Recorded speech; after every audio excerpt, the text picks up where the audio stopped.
Finance Minister Nirmala Sitharaman today presented the Union Budget 2026 in the Parliament, completing her 9th full budget speech in over 80 minutes. So as per analysts and experts, they say the budget was a very cautious budget. It did not have a lot to offer, very minute changes. So putting all the politics aside, here's what gets cheaper and what gets costlier for citizens and businesses and a rough overview. On the cheaper side, several items will become more affordable for citizens and businesses. That includes overseas store packages. It will see TCS reduced to 2%, down from the earlier 5 to 20%. Foreign education remittances will also benefit from a lower TDS under the liberalized remittance scheme. Medicines used for cancer, rare diseases and diabetes will now be exempt from customs duty. Energy transition equipment, solar glass inputs and critical minerals will also be duty-free. Similarly, civil aircraft parts, microwave ovens will no longer attract customs duty. For personal use imports, the duty has been reduced to 10% from 20%.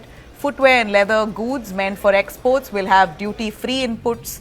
Additionally, alcoholic liquor scrap and select minerals will see the duty cut to 2% from 5% earlier. In short, travel, green energy, medical supplies and key imports are becoming a little more affordable. On the other hand, certain things that become expensive, of course, your income tax. If you violate income tax misreporting, will now attract a penalty of up to 100% of the tax due. The non-disclosure of movable assets is now strictly penalized. Stock options and futures trading will see the STT increase to 0.5% from 0.2%.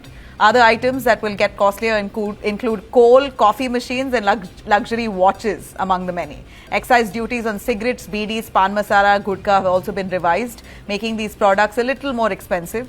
In fact, imported items such as TVs, cameras, filming equipment will now attract a little higher duties.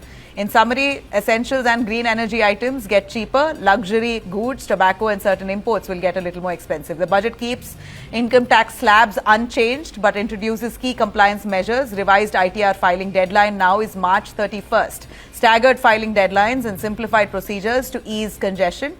These measures aim to simplify filing and bring a little greater certainty under the upcoming Income Tax Act 2025, effective 1st of April 2026.